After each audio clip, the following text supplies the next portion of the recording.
목요일, 그리고 이번 주가 우리 12월 첫째 주 대강절 첫째 주일입니다. 성탄되기 전 4주일을 대강절은 대강하는 데가 아니고요. 예수님의 그 강림을 기다린다. 대림절이라고 하기도 하고 강림절이라고 하기도 하고 그렇습니다. 또 우리가 이 계절인지라 성탄을 앞두고 연말을 우리가 이제 맞이하면서 한 해를 돌아보는 그런 시간이기도 합니다. 그래서 그동안 우리가 요한복음을 쭉 공부를 했습니다만은 오늘은 우리가 오늘부터 해서 제가 다음 주일은 이제 여기 없게 되고 돌아와서 또 이제 성탄이어서 요한복음은 좀 뒤로 이제 내년으로 미뤄서 그동안에는 주로 조금 다른 절기 설교를 하려고 생각을 합니다. 그래서 오늘 특별히 복에 대한 말씀을 함께 좀 나누었으면 좋겠습니다. 그래서 오늘 본문에 있는 복 있는 사람 본문이 오늘 그렇게 시작하는데 그래서 그 제목으로 잡아왔습니다. 여러분들이 제가 중국 사람들이 특별히 복을 굉장히 좋아하는데 그래서 제가 중국 사람들 복에 대한 생각을 좀 찾아봤어요. 킴벌리 자매님이 중국에 대해서 얼마나 이 복을 얼마나 좋아하는지 잘 모르시죠? 중국 사람들이 얼마나 복 좋아하는지. 중국 사람들이 복을 무지하게 좋아해요. 그러니까 제가 생각한 것보다 훨씬 더 좋아하더라고요. 중국 사람들이 그 복을 굉장히 좋아하는데 복자가요. 중국에서 복이 중국 발음으로 푸라고 한대요. 푸. 근데 그 복자 푸하고 부유할 때 부자하고 같은 발음이에요. 이게 한자는 틀리죠. 그래서 굉장히 복도 좋아하는데 그게 부자하고 이게 겹쳐가지고 복을 그렇게 좋아한답니다. 게다가 되고 하도 그 복자를 좋아하니까 집 곳곳에 여러분 중국 식당에 가면 또 많이 붙여놨죠. 곳곳에 붙여놓는데 복을 붙여놓는데 복잘집에 까꾸로 붙여놓는 집이 많대. 한 번 굴러 들어온 복은 절대로 나가지 말라. 왜 뒤집어 놓으면 절대로 못 나가기 때문에 일부러 저렇게 복자를 까꾸로 뒤집어서 이제 붙여놓기도 하고요. 옷을 갖다가 씹을 때도 중국 사람들이 유난히 그 빨간색을 국기부터 오성계해서 빨갛잖아요, 그게. 게다가 또 공산당도 색깔도 빨갛잖아요. 그래가지고 런닝샤츠, 바지, 팬티, 이 전부 다 빨갛. 남자들도 많은 사이 팬티를 빨갛게 입는다 그러더라고요. 우리 보통 남자도 빨간 거 잘 안 입는데 그렇게 빨간 걸 좋아한대요. 게다가 이 한국인들이 좋아하는 숫자는 우리가 한국 사람 좋아하는 게 럭키 세븐, 7을 참 좋아하는데 중국 사람들은 8을 그렇게 좋아한대요. 8을 왜 그렇게 좋아할까? 다 똑같이 사자는 다 싫어하나 봐요. 근데 8을 그렇게 좋아한대요. 팔자가 돈을 번다고 하는 이 파짜이, 우리 같으면 이제 발재, 출발할 때 발하고 그다음 재는 재물할 때 재자. 이게 뭔가 하면은 돈을 번다 할 그런 뜻이래요. 중국말로 파짜이. 그래서 팔하고 돈을 번다는 거 첫자, 파짜이하고 이게 같대요. 이게. 그래서 팔을 그렇게 좋아한대. 게다가 또 중국 사람들이 배추를 굉장히 좋아하는데 집안에 배추를 갖다 놓는 일이 많대요. 제가 그거는 못 봤는데 가만히 생각하니까 식당 같은데 배추는 아니지만 배추처럼 생긴 이 자개 그 사기로 만든 뭘 갖다 놓은 건 제가 본 것 같아요. 왜 그렇게 좋아하나 보니까 배추가 중국말로 흰백자에다가 채소할 때 백채라 그러는데 이게 바이차이라 그러는데 요게 뭐하고 발음이 똑같은 거 하면은 100가지 재물을 의미하는 바이차이하고 이거는 백자 흰백자가 아니고 백백자입니다. 100백자. 100개에다가 재는 재물할 때 재자 있어. 그래서 바이차이하고 똑같아요, 이게. 그래서 채소하고 재물을 의미하는 말하고 단어가 한자는 틀리는데 발음이 똑같대. 그래서 중국 분들이 그렇게 채소를 좋아한답니다. 심지어 중국의 많은 그 절에는 불상 오른손에 돈 주머니가 돈 이거 하는 거 그런 거 있다. 거기서 돈부터 내고 절하고 불공하라. 그렇게 하여튼 복을 좋아한대요. 근데 가만히 생각해보면 중국 사람만 복을 좋아하는 게 아니라 모든 사람이 다 복을 받고 싶어 하는 겁니다. 어떻게든 복을 받아야 되지 하고 이 복에 대한 관점은 다 틀리지만 어쨌든 복을 받고 싶어 하는 것은 인지상정이다 이렇게 볼 수가 있습니다. 그래서 성경에도 보면 복이란 말이 굉장히 많습니다. 근데 복이란 말은 성경에서 한 3가지 정도로 이렇게 나누어서 말이 3가지 정도 있는데, 히브리 말에서 복이라는 건 베라카 하는 말, 이건 그냥 좋다 뭐 뜻이고, 그리스 말에도 율로기아 또 마카리오스 뭐 이런 말들이 있어요. 여러 말들이 있는데 사실은 이 말은 좀 다른데 사람들이 다 좋아하는 말입니다. 그래서 성경 곳곳에 여러 그 컨텍스트에 따라서 많이 이 말이 사용되고 있습니다.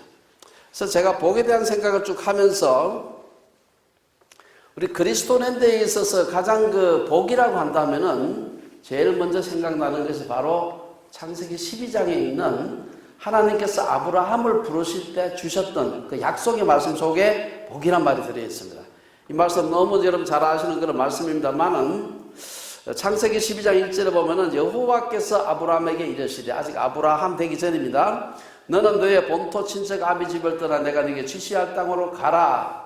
내가 너로 큰 민족을 이루고 네게 복을 주어 내 이름을 창대케 하리니 너는 복의 근원이 될지라. 너를 축복하는 자에게는 내가 복을 내리고 너를 저주하는 자에게는 내가 저주하리니 땅의 모든 족속이 너를 인하여 복을 얻을 것이니라. 축복하는 것은 복 받으시오 하는 게 축복하는 거고, 그래가지고 받는 복이 이제 복인 것. 축복은 복을 받도록 비는 것이고 복은 받는 거예요. 하나님이 아브라함에게 약속하신 약속은 아브라함에게만 그치지 않고 계속 이어져요. 이삭도 비슷한 축복을 받고요. 그의 그 아브라함의 손자 야곱도 비슷한 복을 받는 걸 볼 수가 있습니다. 창세기 26장에 보면은 26장 12절 이하에 보면은 이삭이 블레셋 사람 지역에 와가지고 농사를 짓는데 얼마나 농사가 잘 됐는지 그곳 블레셋 사람이 시기할 정도로 복을 많이 받았다. 여호와께서 복을 주심으로 그 사람이 창대하고 왕성하여 마침내 거부가 되었다. 뭐 이런 말이 있습니다. 또 이삭에게 이어진 축복은 야곱에게도 이어지는데 28장에 보면은 사실은 에서한테 쫓겨가지고 도망가는 처지인데 바다 나름으로 그 도망가는 야곱을 놓고서 이삭이 축복 기도를 해요. 그게 바로 28장 3절에서 나오는 얘기. 거기 보면은 전능하신 하나님이 네게 복을 주어 너로 생육하고 번성케 하사 너로 여러 족속을 이루게 하시고 아브라함에게 허락하신 복을 내게 주시되 너와 함께 내 자손에게다 주사 너로 하나님이 아브라함에게 주신 땅 곧 너의 우거하는 땅을 유업으로 받게 하시기를 원하노라.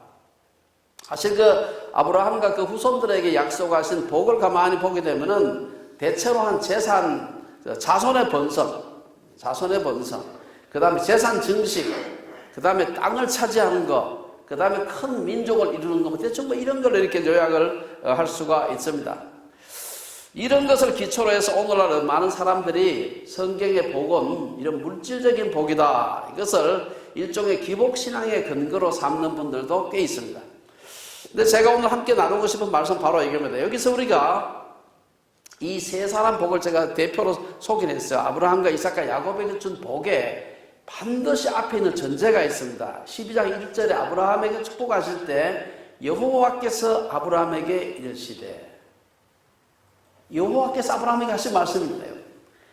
그 다음에 또 이삭도 보면 26장 12절에서 여호와께서 복을 주심으로 어떻고 저떻고, 28장 3절에 보면은 야곱에게도 전능하신 하나님이 내게 복을 주어. 사실 아브라함과 이삭과 야곱은 당시 굉장히 큰 부자가 되었습니다. 우리가 잘 아는 대로. 하지만 그렇다고 해서 이 3사람이 당시에 고대 세계에서 제일 부자였느냐? 그렇지 않습니다. 그냥 약속만 준 거죠. 사실은 아브라함이 살던 그 시대에 이미 애굽에 거대한 애굽 제국이라는 게 있었어요. 그 바로가 있었고요. 여러분 아브라함이 살던 시대는 애굽의 바로가 피라미드 쌓고 하던 것보다도 몇백 년 뒤입니다, 사실. 그리고 아브라함의 한 손자 정도 되던 야곱 정도 됐을 때는 사실은 그 지역 자체가 이쪽이 동방 쪽으로는 바벨론이라고 하는 고대 바벨론 제국이 있었고, 우리 잘 아는 대로 하무라비 법전도 그때 이미 나왔고, 거대한 제국들이 있었는데, 그들에 비해서는 아브라함과 이삭과 야곱은 사실은 조그만 부족, 족장 정도에 불과한 겁니다. 우리가 그런 걸 생각한다면, 그들이 외적으로 받은 축복만을 생각한다면은, 그런 제국들이 아브라함보다도 훨씬 더 큰 복을 받은 사람들이죠. 하지만 성경은 우상을 섬기는 애굽이나 바벨론의 번성을 축복이라고 얘기하지 않습니다. 아브라함과 이삭과 야곱의 축복은 저들의 세력이 크신 것이 아니라 하나님께서 저들을 축복하는 것. 다시 말해서 하나님께 순종하고 하나님을 섬기는 것에 기초한 축복이었다. 그게 아니면 이 축복은 아무도 아니라는 것이죠. 비록 하나님이 아브라함과 이삭과 야곱을 축복하는 내용 중에 물질적이고 후손에 대한 축복이 들어있지만 여기에는 저들이 이스라엘 아브라함 후손들이 하나님께 순종하고 따라간다는 전제가 있는 것입니다. 그 전제가 없는 축복은 아무리 부자가 되도 그건 더 이상 축복이라고 그러지 않는다. 우리가 역사를 살펴보게 되면 실제로 이스라엘 백성들이 우리는 하나님의 선민이다 이렇게 주장하면서도 우상도 섬기고 하나님 앞에 못된 짓을 많이 했어요. 그때마다 하나님께서 가차없이 그들을 처벌하는 걸 볼 수가 있습니다. 특히 우리가 구약의 복은 눈에 보이는 물질적인 축복이고 신약의 복은 눈에 보이지 않는 영적인 축복이다 그렇게 얘기하는데 가만히 살펴보면 그렇지 않습니다. 구약에서도 복의 원천이나 혹은 출발점은 바로 하나님이었고 그 하나님께 하나님께서 순종하고 그분의 말씀에 순종할 때 그들에게 하나님께서 물질적인 축복도 그 중에 일부인 것입니다. 그게 전부가 아니고. 그리고 어떤 사람은 물질적인 복 받아서 폐가 망치는 사람도 굉장히 많습니다. 그래서 물질적인 축복이 반드시 축복이다 이렇게 얘기하기도 힘들다는 사실입니다.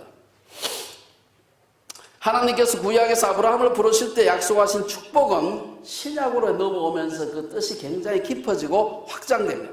신약의 복을 우리가 좀 한번 살펴볼 텐데요. 이 신약의 복은 복의 근거와 원천 이것을 더 강조하고 있는데요. 여기 보면 바울이 에베소서에서 구원의 은혜를 설명하면서 에베소서 1장 3절에서 5절에 뭐라고 얘기합니까? 찬송하리로다 하나님 곧 우리 주 예수 그리스도의 아버지께서 그리스도 안에서 하늘에 속한 모든 신령한 복으로 우리에게 복 주시되 곧 창세전에 그리스도 안에서 우리를 택하사 우리를 사랑 안에서 그 앞에 거룩하고 흠이 없게 하시려고 그 기쁘신 뜻대로 우리를 예정하사 예수 그리스도로 말미암아 자기 아들들이 되게 하셨다. 무슨 얘기입니까? 제일 큰 축복은 구원받은 축복이라는 겁니다. 나머지는 그게 다 종속되는 복이지 이것보다 더 큰 축복이 있거나 그 축복과 더불어서 함께 비견할 만한 다른 축복이 있다는 얘기가 아니다.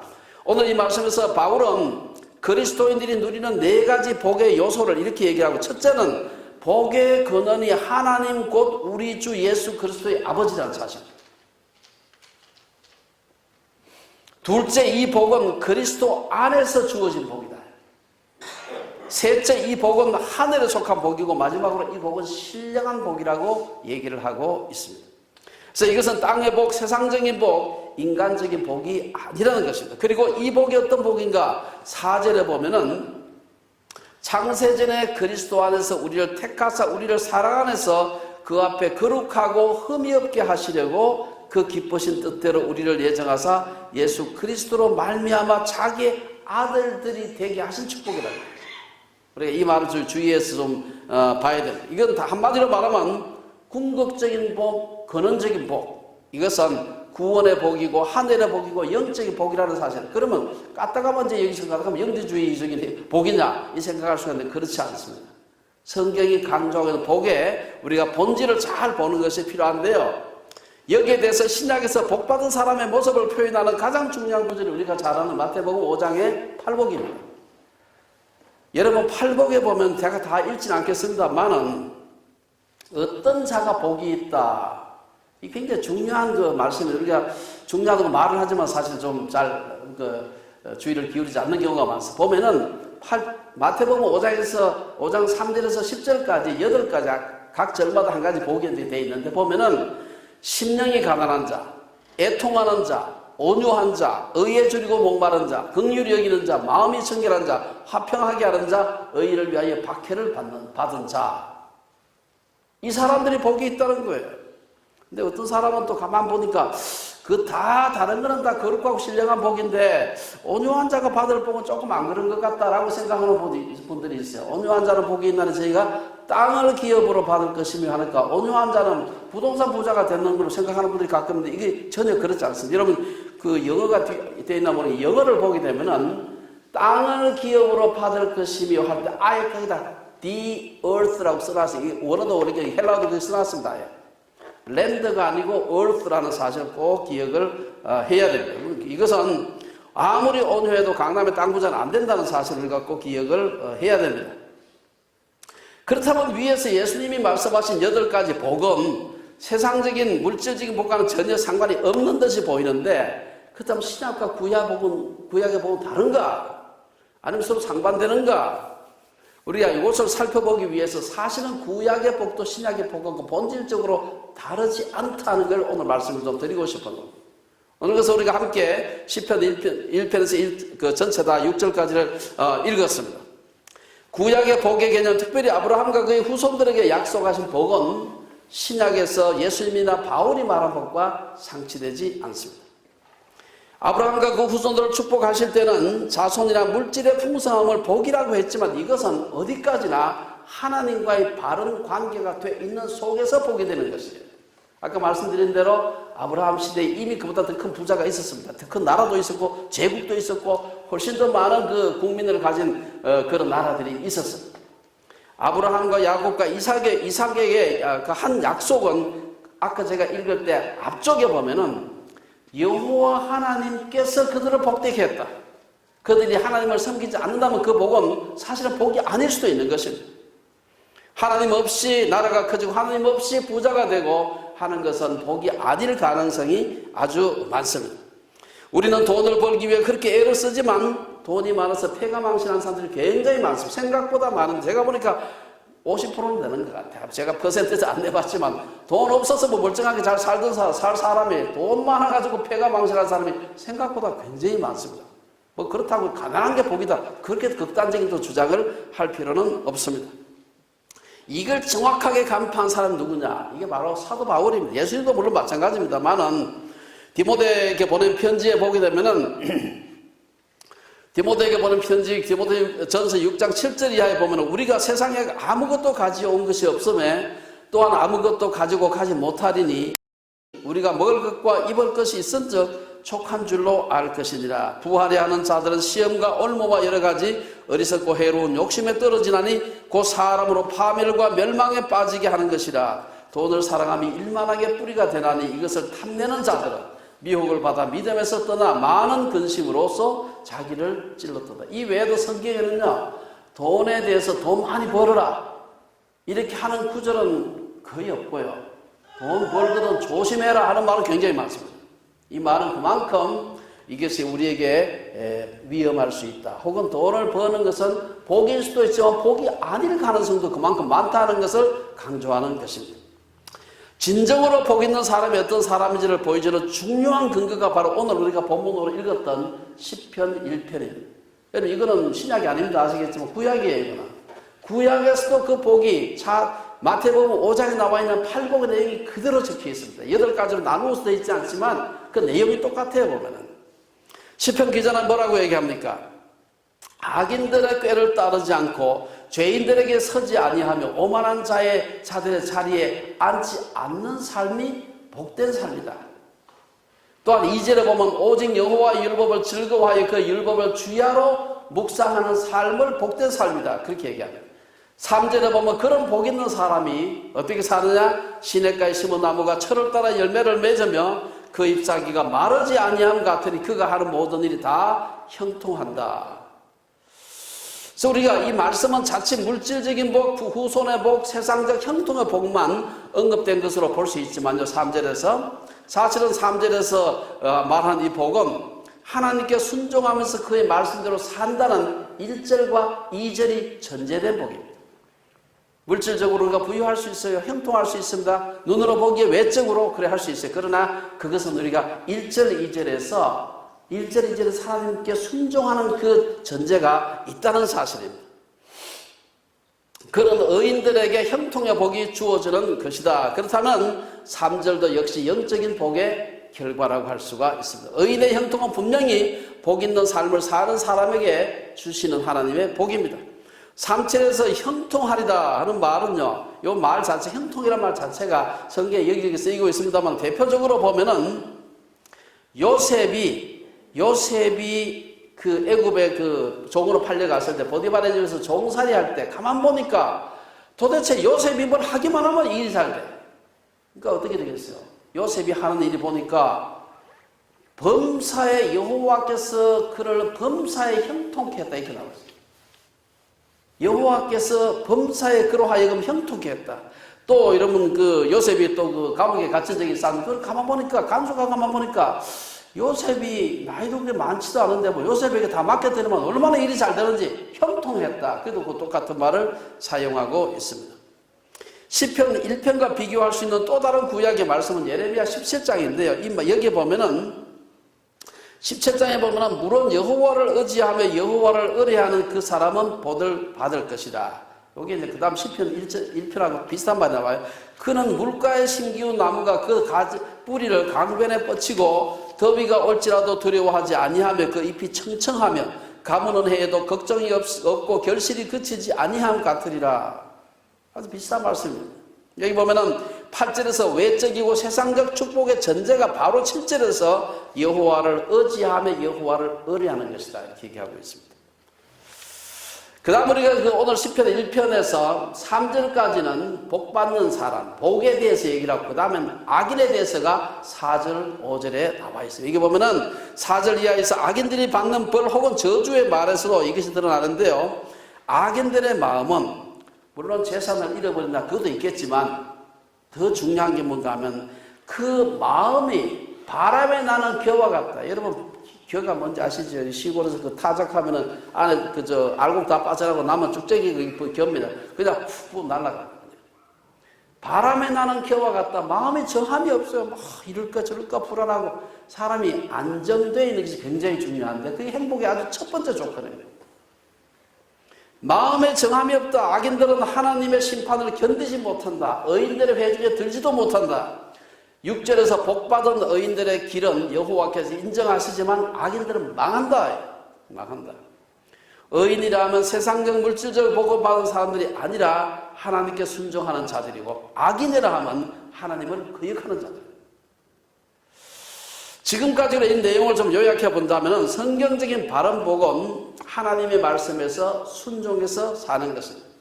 하나님의 말씀에 순종해서 살다 보니까 돈을 많이 벌 그게 아니고 하나님께 순종하는 자체가 복이라는 거예요. 그러나 돈을 벌 수도 있고 안 벌 수도 있어요. 다행히 아브라함과 이삭과 야곱은 큰 부자가 된 사람이지만 이 세상에는 아주 하나님의 말씀대로 살고 그렇게 부유하지 않게 산 사람이 훨씬 더 많습니다.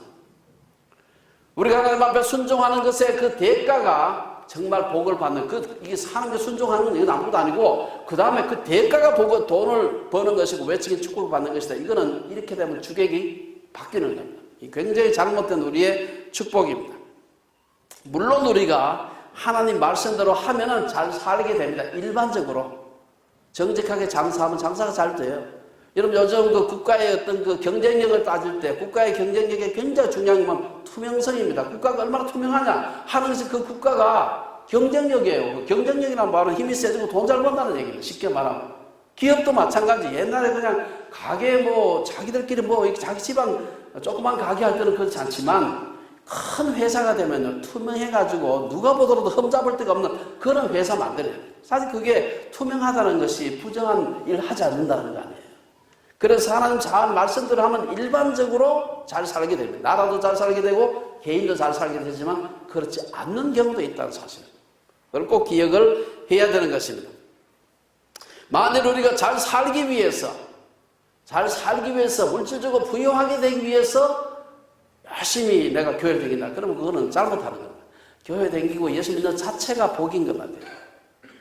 시편 1편은 복 있는 사람은 악인의 꾀를 따르지 아니한다. 죄인의 길에 서지 아니한다. 오만한 자들의 자리에 앉지 아니한다. 이거 뒤집으면은 악인들의 꾀를 따르지 않는 것이 복이고 죄인들의 길에 서지 않는 것이 복이고 오만한 자리에 앉지 않는 것이 복이다. 악인들의 꾀를 따르지 아니함으로 세상에서 가시적인 복을 받는다는 것이 아니라 그 자체가 복이라는 것입니다. 그리고 우리가 2절도 마찬가지입니다. 오직 여호와의 율법을 즐거워하여 그의 율법을 주야로 묵상하는 것이 복이다는 그런 사람이 복된 사람이고 그런 인생이 복된 인생이라는 것입니다. 그래서 하나님을 섬기는 것, 그분의 말씀을 주야로 묵상하는 것 자체가 이미 복이라고 생각하게 되면은 우리 인생에 닥치는 중요한 두 가지 질문에 해답을 하세요. 첫째, 그래야 세상에서 저렇게 의인이고 바르게 살았는데도 불구하고 별로 부유하게 살지 못한 사람 설명할 수 있습니까, 여러분들?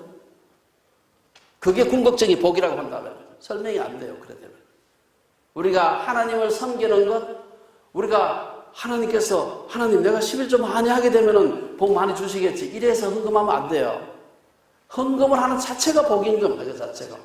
그렇지 않습니까? 이 세상에는 예수를 잘 믿고도 고난과 고통 가운데 살다가 가는 사람이 얼마나 많은지 모릅니다. 만일 복음을 위해서 고난을 받는 사람들이 이 세상에서 아무런 외적인 보상을 받지 못한 채 세상을 떠나는 것을 복을 받지 못한 때문이다, 이렇게 하면 우리가 아무도 설명이 안 돼요. 그럼 성경에 많은 얘기들이 설명이 안 되고 지난 2000년 기독교 역사 설명할 수가 없습니다. 초대교회 시대 250년의 기독교 박해기에 많은 성도들이 고통을 당하면서 순교당한 거 어떻게 설명하겠습니까? 쿠오바디스 도민다라는 영화 여러분 다 아시죠? 그게 얼마나 초대교회 성도들이 얼마나 많은 박해를 받았는지 모릅니다. 수많은 사람들이 짐승의 밥이 되고요. 제가 보니까 여러분 그 세계 그 교회를 박해하는 것들을 통계를 내는 그런 선교단체가 있습니다. 무슨 선교단체인지 아십니까? 그거? 오픈도어 선교회라고 있습니다. 그거는 세계에서 기독교 박해하는 현황만 뭡니까? 그 보도하고 또 우리 그 대책을 세워야 된다 하고 여러 가지 막 기도도 하고 하는 그런 단체예요. 오픈도어 선교 여러분 가 찾아보세요. 그 가면은 전 세계적으로 일어나는 기독교 박해에 관한 소식을 계속해서 업데이트하고 있는데요. 2019년 월드와치 리스트가 이제 그게 그겁니다. 1등부터 쫙 해가지고 어느 나라가 세계적으로 제일 많이 기독교를 박해하나 리스트 쫙 나는 1등 북한, 2등 아프가니스탄, 3등 소말리아 쫙 해서 쫙 나와 있습니다. 보면.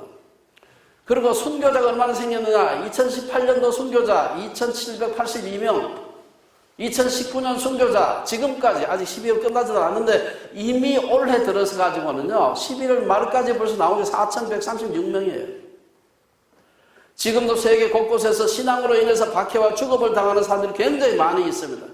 기독교 역사에서 하나님을 섬긴다는 이유로 고통과 순교를 당한 사람들을 어떻게 설명하겠습니까?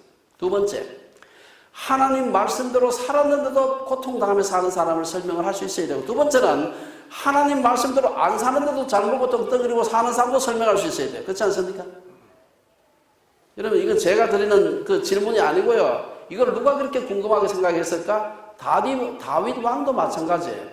가만히 살다 보니까 저렇게 나쁜 짓 한 놈인데, 저게 폭삭 안 죽고 회사가 폭삭 안 망하고 떵떵거리고 살고 편안히 죽는 것 같거든? 설명이 안 되는 겁니다, 이게. 다윗이 그 쓴 시편 73편에 보면요, 다윗이 여기만 하는 게 아니라 여러 것 딴 데도 많이 있어요. 제가 한 군데만 제가 읽는데요. 다윗이 하나님 앞에 계속 뭐라고 묻습니까?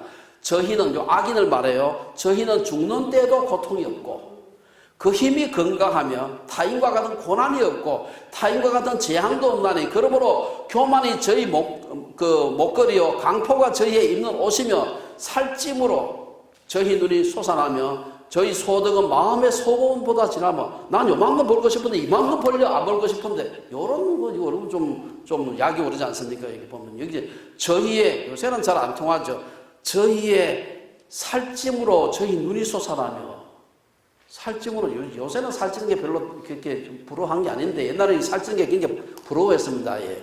그래서 살찜으로 저희 눈이 솟아나며 저희 소득은 마음의 소원보다 지나며 저희는 능욕하며 악하게 압제하여 말하며 거만히 말하며 저희 입은 하늘에 두고 저희 혀는 땅에 두루 다니도다.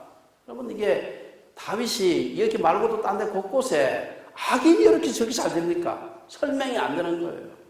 만약에 세상에서 외적인 축복, 건강하고 오래 살고 자손들 많이 낳고 이걸 갖다 복이라고 한다면은 설명이 안 되는 것입니다.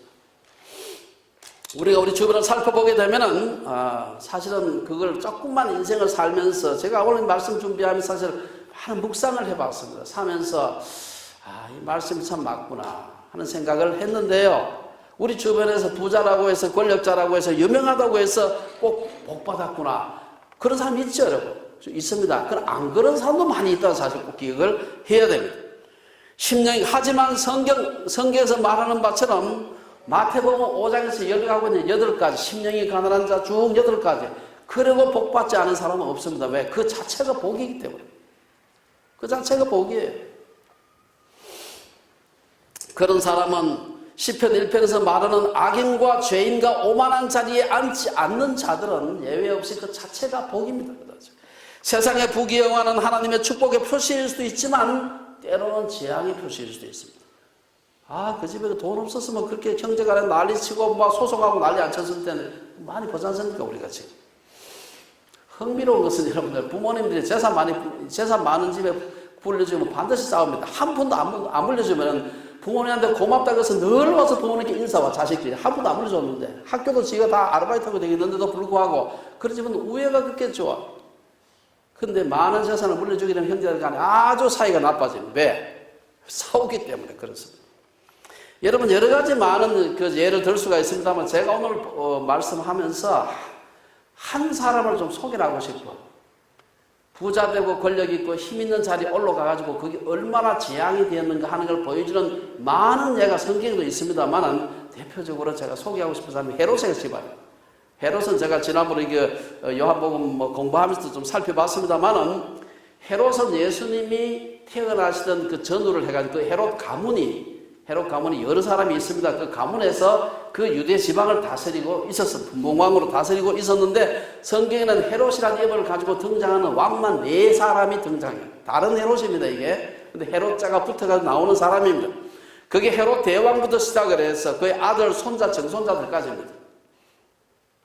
헤롯 대왕. 사실 제가 쓰긴 많이 썼는데 많이 살펴볼 것도 없어요. 이 사람은 예수님이 태어날 때 그의 분봉왕이었어요. 예수님이 태어날 때 분봉왕이에요. 여러분 그 동방박사가 와가지고 헤롯 같은 데 가서 찾아왔다 그랬죠. 그때 동방박사들이 만났던 그 헤롯이 바로 헤롯 더 그레이트, 헤롯 1세입니다. 악독하기 아주 유명한 헤롯 1세입니다. 이 사람은요, 여러분 이 사람은 사실 정통 유대인도 아니에요. 이둠의 사람, 에돔 족속입니다. 에돔 족속인데 유대 나라를 다스리려고 하니까 이 로마의 빽이 없으면 안 되는 겁니다. 그래서 기가 막히게 로마에다가 이걸 해가지고 유대 나라의 분봉왕으로 세움을 받아요. 얼마나 권력의 욕심이 뭔지요. 상상을 할 수가 없습니다. 그는 한평생 죽을 때까지 자기 권자를 빼앗길까 싶어가지고 모든 사람을 의심했어요. 심지어 자기가 가장 사랑했던 그 첩이 10명이 있었는데 가장 사랑했던 자기 첩까지 죽이게 됩니다. 그리고 그 아들 아리스토플루스라고 하는 그 아들까지 죽여버려요. 못 믿는 것이었어요. 그런데 동방의 박사들이 와가지고 우리가 하늘의 별을 보니까 여기 유대인의 왕으로 나시니까 어디 있다고 하는데 그게 어디냐? 그 왕궁에 가서 물어보면 왕자가 태어난 말일 테니까 금방 알 거 아니에요. 그 얘기를 들으니까 여러분 그 헤롯이 얼마나 놀랐겠습니까? 왕이 될 만한 싹이라도 보이는 놈이 있으면 샅샅이 다 죽였는데 아니 유대인의 왕으로 난 사람이 나도 모르는 왕이 또 있어? 하니까 이게 그래서 본문에 보면은 마태복음 2장에 보면 헤롯 왕과 온 예루살렘이 듣고 소동했다. 난리가 난 것이죠. 그리고는 아시다시피 이 동방박사가 가서 절하고는 꿈에 천사의 인도를 받아가지고 그만 다른 길로 삭해서 자기 집에 돌아가 버렸어요. 그러니까 아마 저 바벨론 지금 현재 메소포타미아 지방에 돌아가 버렸어요. 그걸 속은 것을 알고 분노해가지고 2살 이하 아이를 다 죽이지 않습니다. 얼마나 자기 권력에 대한 욕심이 가했는지. 여러분, 그리고 몇 년 뒤에 죽은지 아세요? 그리고 헤롯은, 그리고는 거의 그때쯤에서 죽었습니다, 사실. 거의 그때쯤. 한 1, 2년 더 살았나 모르겠어요. 근데 자기의 권자가 영원할 거라 생각하고 그렇게 악행을 저질렀습니다. 저는 헤롯 대왕의 마음을 생각해 봤어요. 그 인간은 다시 생각할 필요가 있는지 모르겠습니다만은 얼마나 불안하게 살았을까. 여러분, 헤롯 되고 싶습니까? 헤롯처럼 높은 자리에 올라가서 그렇게 죽고 싶으네. 그거는 저주받은 자의 삶이지. 그건 절대로 축복받은 사람의 삶이 아니다. 내 자리 빼앗길까 싶어서 밤에서 밤잠도 못 자고 자기 아내까지 죽이고 아들까지 죽이고 이게 도대체 이게 어떻게 축복받은 사람. 두 번째, 그 아들도 아버지를 닮아가지고 이게 소프트웨어도 닮아요. 헤롯 안디바라고 하는 또 헤롯이 또 있었어요. 요 헤롯도 얼마나 아버지의 교활하고 나쁜 짓 하는 걸 잘 배웠는지 정말로 그도 아주 악한 짓을 많이 했고, 또 하나는 아버지처럼 로마의 로마의 줄을 대고 로마에 아부하는 게 얼마나 발달했는지 모릅니다. 그 사람은 자기 권력을 위해 가지고 멀쩡하게 원래 여러분 갈릴리 호수란 말은 신약의 이름입니다만 원래 갈릴리 호수가 구약의 기네사렛 호수라고 게네사렛 이사는 이름에 갈릴리 호수 멀쩡한 이름이 있는데 갖다 이름 바꿨어요. 어떻게 바꿨나? 티베리우스 황제의 이름을 따가지고 디베라 바다로 지 마음대로 바꿨어요. 그리고 동네 이름도 하나 만들었어요. 그게 멀쩡하게 갈릴리 동네 이름이 있는데 디베라라고 하는 동네 이름도 만들고 그 옆에 바다 이름도 바꾸고 아첨하는 거였어요. 얼마나 교만했는지 예수님은 그를 가리켜서 여우라고 했습니다. 그리고 예수님께서 헤롯의 누룩을 주의하라 할 때 바로 이 헤롯 안디바입니다. 그는 자기 동생 빌립의 아내 헤로디아의 장가된 일, 자기 동생 아내를 빼앗았었어요. 누구한테 혼났습니까? 세례요한한테 혼났죠. 세례요한의 눈에 가시 같은데 사람들이 저를 선지자로 여기기 때문에 죽일 수가 없어. 그런데 여러분 뭐 앞뒤 얘기 다 아시겠지만 결국은 헤로디아 이 관계에 걸려가지고 세례요한의 목을 치게 됩니다. 세례요한의 참수를 당하고 나서 얼마 되지 않아가지고 예수님이 공생애를 시작하셨어요. 예수님이 공생애를 시작하시다 보니까 말씀을 전하는데 파워가 있고 막 곳곳에서 이적과 기사 표적이 막 나타나는데 저거 내가 얼마 전에 못 뵀던 세례요한 다시 살아난 거 아니야? 저는 여러분 그 말 한마디로 성경에 나와 있습니다만은 이 말씀 생각해보면 이 사람이 얼마나 두려워했을까. 세례요한이 의인이라는 건 자기도 너무 잘 알고 자기가 죽였지만 노이로제가 그래 이게 성경에 한마디 나와 있지만 잠을 잘 수가 없는 겁니다. 여러분 그런 사람을 복받은 사람이라고 아무 얘기하지 않습니다. 아무리 화려한 궁전에 살더라도 복받은 사람이 아니다. 이 헤롯 대왕의 또 하나 아들 그 헤롯 아킬라오라고 성경에는 헤롯 잘 안 불리고 그냥 아킬라오라고 나오는데 이 사람이 누군가 하면요.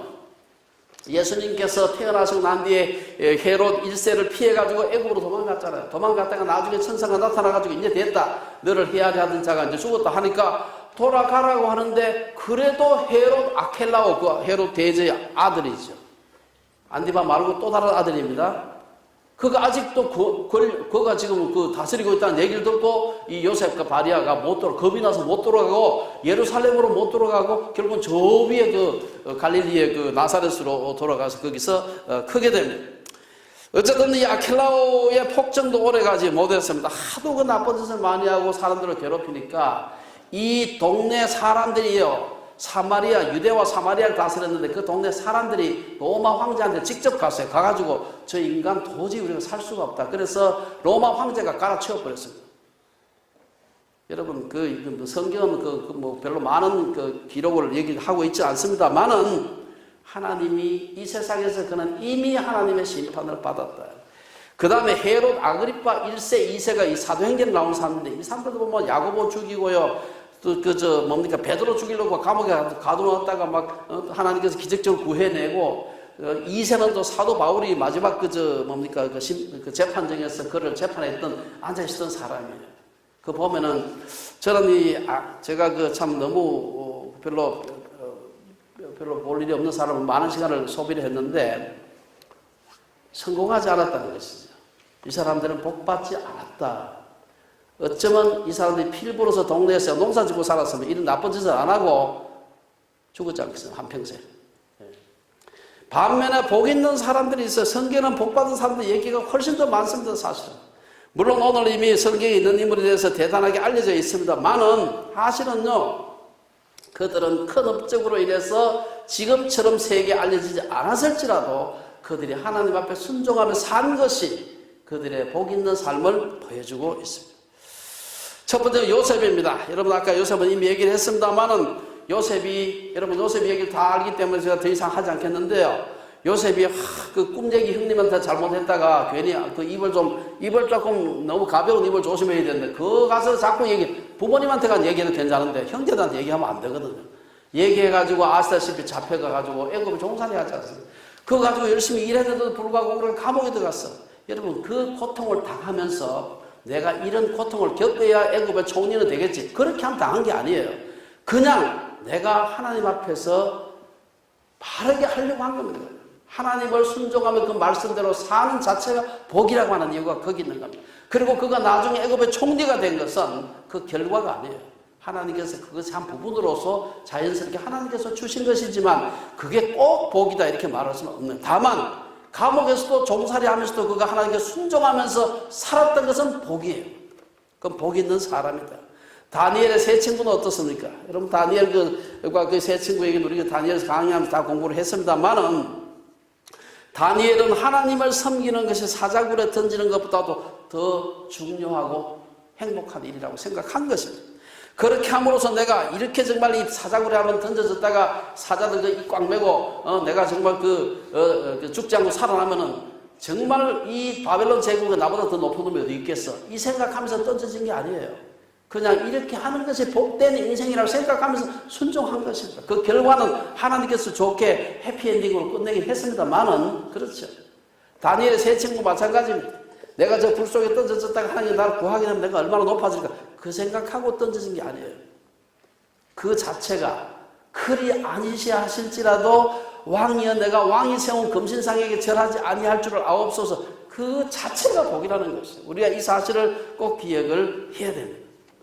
신학에 와서도 베드로와 바울과 신라의 그 삶을 한번 보시면은 그 이후로 지금까지 지난 2000년 기독교 역사에서 많은 복음으로 인해서 고통당했던 사람들을 가만히 보면은 그들의 삶을 우리가 복된 삶이라고 할 수 있는데 많은 사람들이 우리가 앞에서 보았던 구약의 총리까지 되고 이런 복을 아무도 받지 못했어요. 그러나 그들이 하나님 앞에서 바른 삶, 복된 삶을 살았다는 것입니다. 저는 특별히 사도행전 12장에 보면은 여러분 아까 아그리파 1세 있죠. 아그리파 1세 다 할아버지 정조 할아버지 닮아서 다 악한 사람들인데 아그리파 1세가 야고보를 목쳐 죽였어요. 사명을 그 다음에 내일 아침에는 베드로 죽이겠다고 하는데 하나님께서 기적적으로 끄집어내지 않습니까? 이 끄집어내기 전날 그 전날 저녁에 제가 다른 성경 자세히 기록을 하고 있지 않아서 잘 알 수가 없는데 천사가 그들을 와서 옥문을 다 열었어요. 그리고 베드로가 얼마나 그 군사들 사이에 이 양반에게 다 착부를 다 채워가지고 자고 있는데 천사가 와서 발로 옆구리를 차야 일어났다. 이거는 얼마나 심하게 자서가 저도 잠을 아주 푹 자는 타입이긴 한데 발로 옆구리 차야 일어난다. 이거는 보통 깊은 잠을 자서는 이게 안 되는 거예요. 어떤 사람은 되게 예민한 사람이 있어서 조금만 얘기하면 팍 깨는 사람이 있는데 얼마나 깊이 잤으면 깊이 잤다는 게 다를 우리가 그렇게 해석할 수는 있을지 모르겠습니다만 이거는 그 마음에 내가 내일 아침에 되면 죽는데 하고 노심초사하면 잠 못 잡니다. 노이로제 그러지 않겠습니까? 잠 못 자죠. 암만 피곤해도. 베드로가 천사가 와서 옆구리를 찰 때까지 일어나지 않고 그 난리 지금 옥문이 부서지고 그냥 부서졌겠어요. 조용하게 빛이 났다 해서 우리는 그렇게 기록되어 있어요. 못 깼습니다. 편안하게 잔 것이죠. 죽음보다도 더 중요한 그의 마음속에 평강이 있었던 것입니다. 그 외에도 바울과 신라가 빌립보에서 기도하고 하나님을 찬송했을 때 옥터가 움직이고 문 열리고 다 그 사건 아시죠? 이들이 정말 누렸던 삶이 복된 삶이다. 결론적으로 몇 가지 말씀드리고 마치겠습니다. 뭐가 진정한 복일까? 심령이 가난한 것 자체가 복이지 그것이 세상에서의 다른 복 받기 위한 전제 조건이 아니라는 사실입니다. 축복을 받기 위해 순종하는 것, 축복을 받기 위해 헌금하는 것, 이런 걸 우리가 기복신앙이라 그렇게 얘기합니다. 진정한 축복은 하나님께 순종하면서 사는 것 자체가 복이다. 그것이 가시적이고 물질적인 복으로 이어질 수도 있지만 그렇지 않을 수도 있다는 사실입니다. 그렇게 사는 사람은 물질적이고 세상적인 형태의 복으로 이어지지 않을지라도 이미 복이 사는 것입니다. 아브라함이 하나님으로부터 받은 복은 아브라함이 자기 혼자 입신양명하고 호화호식하는 것이 아니었습니다. 물론 아브라함은 큰 물질의 복도 받았습니다만은 그 축복은 자신에게 머무는 축복이 아니었습니다. 다른 사람을 복되게 하기 위한 그런 복이었습니다. 성경에서는 어디에서도 자신이 소유한 것을 복이라고 그러지 않습니다. 다른 사람들이 복을 받도록 하나님께 순종하며 헌신하는 자의 삶을 살도록 하는 것이 복이라요. 하나님의 말씀에 순종하면서 바르게 사는 것 자체가 복이지 그것이 물질적이고 세상적인 복을 받는 조건이나 전제가 될 수가 없습니다. 사도 요한은 사랑하는 자여 내 영혼이 잘됨 같이 네가 범사에 잘되고 강건하기를 내가 간구하노라. 많은 사람들이 기복신앙의 근거로 이 말씀 잘못 인용을 하고 있습니다. 예수 믿으면 사업 잘되고 그러니까 내 영혼이 잘됨 같이 범사에 잘되고 비즈니스 잘되고 강건하기를 내가 구한다. 무병장수하기를 하는 게 구한다. 그래서 예수 믿으면 돈 잘 벌고 병 고치고 한다. 이것은요 굉장히 잘못된 해석입니다. 영혼이 잘 되는 것은 크게는 구원받는 것, 좁게는 하나님께 온전히 순종함으로 그분이 주시는 온전한 샬롬을 누리는 것입니다. 거기서 출발해서 요한은 사람들이 범사에 잘되고 강건하기를 축원한 것, 그렇게 하기를 축원한다. 11절에서 요한은 사랑하는 자의 악한 것을 본받지 말고 선한 것을 본받으라. 선을 행하는 자는 하나님께 속하고 악을 행하는 자는 하나님을 배우지 못한다. 선한 것을 본받고 행하는 자는 하나님께 속하는 그 자체가 복된 삶이라는 것입니다. 오늘 말씀을 요약하게 되면 우리는 복의 본질과 그로 인한 부수적 결과를 혼돈해서는 안 됩니다. 본질적인 복을 받기 위해 그 11조를 내는 것이 아니라 11조를 내는 것이 복이라는 사실입니다. 복을 받기 위해 교회 봉사하는 것이 아니라 교회 봉사를 기쁘게 하는 것 자체가 복이라는 것입니다. 이웃을 구제하는 것, 그런 마음을 갖고 사는 자체가 복인 겁니다. 선을 행하는 것이 축복이고 악을 행하는 것이 저주인 것입니다. 그러므로 평생 어떤 사람은 얌체처럼 내 평생 내 마음대로 살다가 세상 따라 얼마 전에 예수 믿겠다. 그런 사람은요, 아주 잘못된 어리석은 사람들. 자기 마음대로 사는 것 자체가 악이고 저주이기 때문에. 저는 창조로 운동하면서 아시겠지만 저를 욕하는 사람이 굉장히 많은데 그것이 제 마음의 평강을 전혀 깨뜨리지 못해요. 그 사람이 아무리 그래도 하나님께서 이게 잘못됐다고 해서 그게 내가 벌벌 떠는 겁나는 일이지 사람들이 그렇게 하는 건 겁나는 것이 아니다. 잠언 기자는 뭐라고 얘기합니까? 악인은 쫓아오는 자가 없어도 도망하나 의인은 사자같이 담대하다. 이 참 표현도 듣기 잘하는지 모르겠어요. 악인은 쫓아오는 자가 없어도 도망해. 캥기는 게 있으니까. 의인은 사자같이 담대하다. 성경에는 외적이고 물질적인 복보다 마음의 복이 먼저요 근원적인 것을 보여주는 구절이 굉장히 많습니다. 잠언 기자는 잠언 17장에서 마른 떡 한 조각만 있고도 화목하는 것이 제육이 고기입니다. 제육이 집에 가득하고도 다투는 것보다 낫다. 여러분 가난하면 좀 불편하죠. 하지만 악을 행하나 거짓을 행하게 되면요 불안합니다. 불편하면서 행복한 사람은 있을 수 있지만요 불안하면서 행복한 사람은 존재할 수가 없어요. 불안은 그 자체가 불행인 거예요. 아까 말씀드린 이것은 제가 절대적으로 영지주의적 축복관을 말하는 것이 아닙니다. 하나님께 순종하는 사람은 대체로 만사가 형통하고 가정의 축복을 받습니다. 하지만 더 원천적인 복은 하나님께 순종하는 것 자체라는 것입니다. 그렇지 않다면 우리는 복음으로 인해 하나님을 섬기는 것으로 인해 고난과 고통의 삶을 살았던 믿음의 선조들을 이해할 수가 없습니다. 이 성탄의 계절을 맞아서 심령이 가난한 복, 애통하는 복, 이거 그리고 제가 팔복을 다시 한번 복습하는 겁니다. 온유한 자의 복, 의에 줄이고 목마른 복, 긍휼히 여기는 복, 마음이 청결한 복, 화평하게 하는 복, 의를 위하여 박해를 받는 복. 오늘 시편 1편에 있는 말씀처럼 악인들의 꾀를 따르지 않는 복, 죄인들의 길에 서지 않는 복, 오만한 자들의 자리에 앉지 않는 복, 나아가서 오직 여호와의 율법을 즐거워하며 그 율법을 주야로 묵상하는 그런 복을 누리는 우리 주빌리 식구들 되시기를 주의 이름으로 축원합니다. 기도하겠습니다.